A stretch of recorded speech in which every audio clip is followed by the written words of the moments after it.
Yeah. So if you were to meet someone who is on that wheel, of kind of wanting it to be different, um, but not convinced, so they're seeing lots of what they don't want, they're just stuck. From where Yeah. you are now, what advice would you give them? Yeah, so I've got a five-step process and it can work for anything, whether you want to manifest a long-term 10-year goal or you literally want to manifest something that shows up tomorrow. So step number one is to declutter. And it really depends on what your situation is. So say you want to manifest a soulmate, you want to manifest a relationship. Well, then you can physically declutter your bedroom. You can declutter your closet. You can declutter the other side of the bed. You can declutter your time so you've got time for dates. It's really practical. But then the emotional side of it is you might need to do some forgiveness work. You might need to forgive your ex-husband. You might want to forgive your parents for things that they did. So that's the first step. And I actually spend more time in step number one than any other step. And the reason is because people try and avoid it because no one wants to do the work. Yeah. Myself, right? I'm the same because it's messy, it's ugly, it's dirty. You think you've done it all. But it's just this beautiful onion skin. And I've noticed that I use the same process every time when there's something going on in my life.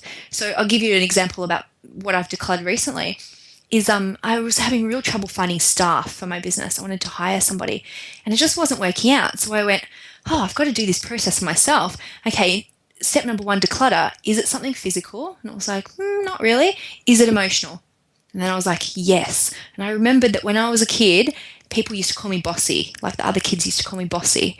So I went, well, I'm not going to be a leader. I'm not going to tell people what to do ever. So it's really practical in that way. No matter what's going on for you, there's always an emotional reason or there could be something in your environment. And I've had people say, well, I don't want to do forgiveness, or can you guarantee me that forgiveness will work? And all I can say is just try it, do that emotional work on yourself and then everything else flows easier.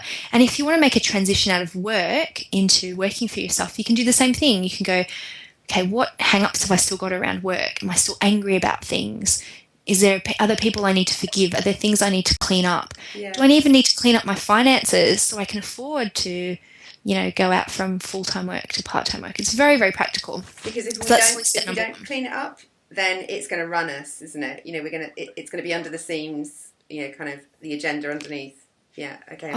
Yep. And it will just come up again and again. Yeah. And that's why I kept on going from full-time work to part-time work, full-time work to part-time work. Yeah. And I just repeated the cycle for like 6 years because I didn't want to look at what was causing me to do that. Yeah, it's like I see people who I know people who will quit their job every 2 years looking for this nirvana place, and actually the same pattern goes round and round. Their boss becomes awful, whatever it is. That was my thing. I had an income level that when I got to it, I'd quit. Yeah. Yeah, that was my little thing. And when I started working that from a money perspective, it's like, okay, what do I need to forgive around money? What things from my past do I need to get rid of? What do I need to clean up? Do I need to clean up my integrity around money? Yeah. That's when that income level that I'd been at for years, bumping up against it, quitting, sabotaging my career in some way, then it's just being able to fly, That's cool. And so what's the second step? Okay, so step number 2, and these are all really easy now, is just to know what it is that you want. Be really clear on what it is that you want, because random requests always equal random results, always. And it's like calling up Pizza Hut and saying, send me what you think I'd like. Yeah.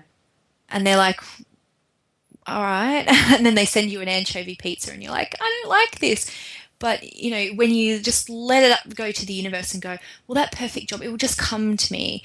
Or, maybe a client will choose me, or someone will come up to me and go, you've got so much potential. We're going to take you on and make you a star.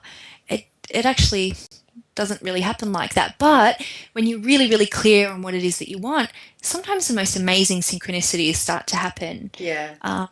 Because you tell people, and actually this whole thing about this 6-month all expenses paid travel, it came about because I set a really, really clear intention to go traveling for 6 months with my husband, and I wanted £3,000 a month spending money, and I thought maybe we'll go through Asia or do something. And then I told people about that goal, about going traveling for 6 months. And it was a friend of mine who sent me the link for the website for this competition for a couple to travel the world testing honeymoon destinations, salary £3,000 a month. Like, Oh my gosh.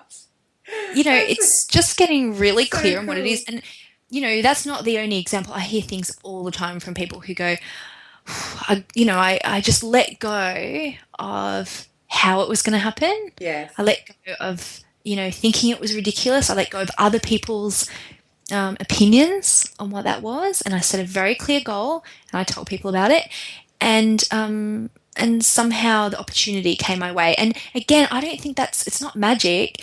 It's just that when you do the work and you know what you want, when opportunities come in your life, first of all, you'll see them. Yes. You'll acknowledge them. Yeah. And then you'll start to believe that you can achieve them. So you'll act in ways that maybe have a bit more courage than other people. Because, of course, when I saw that competition, I was like, well, I'm winning it. Like I'm there. I was more certain than anything else in my life, because I was like, well, this is a custom made opportunity for me. That's like, so why cool. wouldn't I win it? So that's step number 2, is know what you want. And then step number 3 is to surround yourself with positivity in every way. So important, isn't it? Yeah. Oh, so important. I mean, how hard is it to achieve anything when you've got negative people around you? Yeah. Like, Well, virtually impossible. And we live in a very critical, negative world at the moment. I think, particularly over here in the southeast of England, I think it's challenging, economically and everything else. So yeah, that's great. Yep, 2 more steps. Okay. So step number 4 is I call it take inspired action, but it also can be like hustle. Yeah. Like, I'm a big believer in like just hustling. So inspired action is stuff that is what I said, it creates rips in the fabric of the universe. So when someone coaches with me and I say at the end, okay, what are you going to do? What's your action? And they go, oh, I'm going to go research that thing. And it's like, research?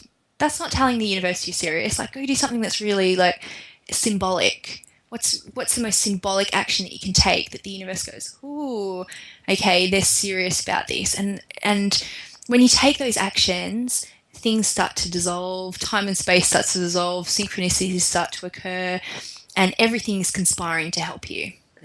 And, the more actions like that you can take, you knock on one door, the universe knocks on 1,000 for you. But nothing happens if you just sit at home meditating and wishing. Yeah, or making, yeah. Absolutely. And it's about incremental upgrades. So what's the next thing you can slightly upgrade? Because you upgrade your life and then you attract the money for it. And the example I always use is that, have you ever been in economy on a plane and you're like in a really crappy seat? Yeah. And you sit there and you kind of go, oh my God, how amazing would it be if someone just came down the aisle and said, Vanessa, pack up your stuff. You're going to first class. Like, it's the dream, right? But actually, for most of us, we're just not energetically in first class. So one of the exercises I get people to do on the Lucky Bitch Money Bootcamp is that you look at everything in your life and you decide, okay, is it economy? Is it premium economy? Is it business, or is it first class? And you start to realize that some areas in your life are always first class because you think you deserve it and you're willing to put the money in. But then other things are not.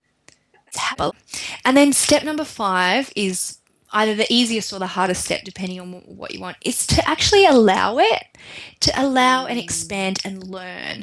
So this is the part where, when you set a goal and you think you've got everything down, they're SMART goals and all this kind of stuff, and then you're sitting there and you're just like, dude, where's my stuff? where is it? And you're like incredibly frustrated because you're like, seriously. And so step number 5 is really just being graceful about it, allowing things to come to you, recognize where you're sabotaging yourself, and be willing to go back to step number 1 if you need to. Yeah. And, if there's a big enough lag, then, really go back and go, okay, what else can I declutter in this situation? Who else do I need to forgive? Am I being really clear on what it is that I want? Because sometimes things show up and they're really random, and you go, "What? I didn't ask for that," but you kind of did because you weren't clear. Yeah.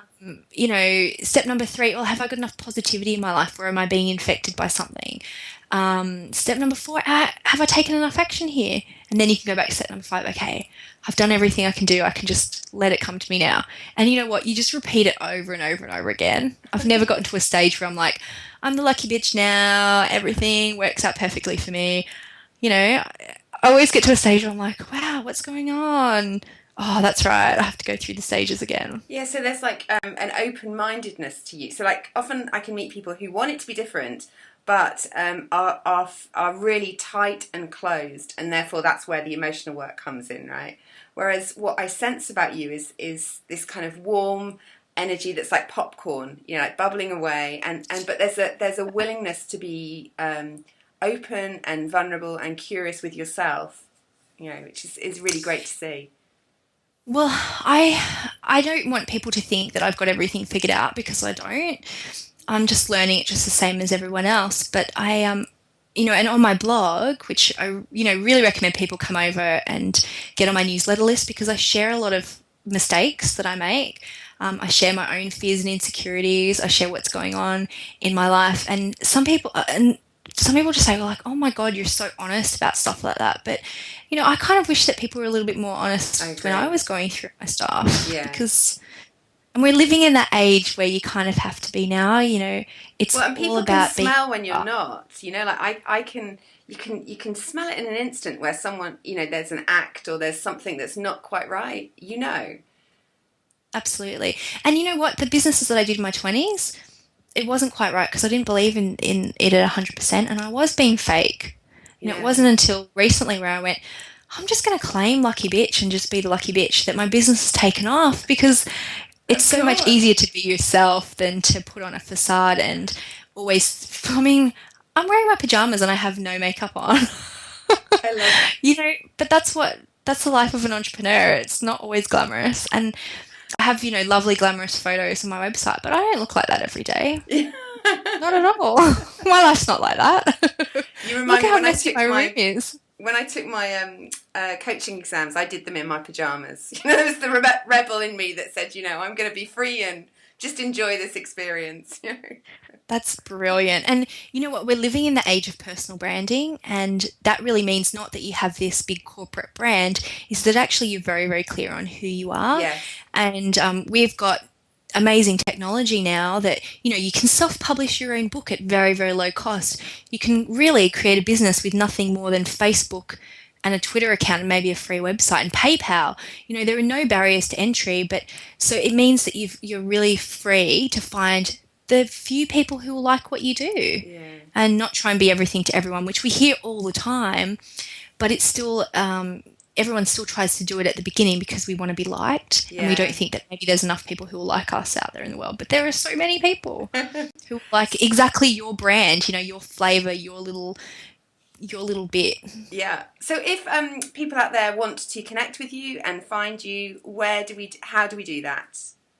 Yes, so my website is deniseduffield-thomas.com, and you can get a free manifesting guide where I actually go through the 5 steps, and so you don't have to remember them. You don't have to watch this again and try and write down everything that we talked about, because it's all there for you. And it's called I think it's called the Lucky Bitch Secrets of Outrageous Success or something like that, and you can get that free from deniseduffield-thomas.com. And then for my book, you can either get it in ebook form from my website, or you can get it, from Amazon if you want a Kindle or a paperback version. And, the only thing I'll say is that I really encourage people who are on my list, like, we become friends. I want to hear success stories, and I want to hear what's going on with you and what you're struggling with and all that kind of thing, because we're all in this together, and we're kind of creating a new global movement of women who are really claiming their power in the world and claiming being a lucky bitch. That's brilliant. Denise, thank you so much for your time. It's been great to connect with you and for you to share your story. Thank you so much for having me and for sharing these stories. It's really important. People like you, are really helping lots of people. Oh, thank you.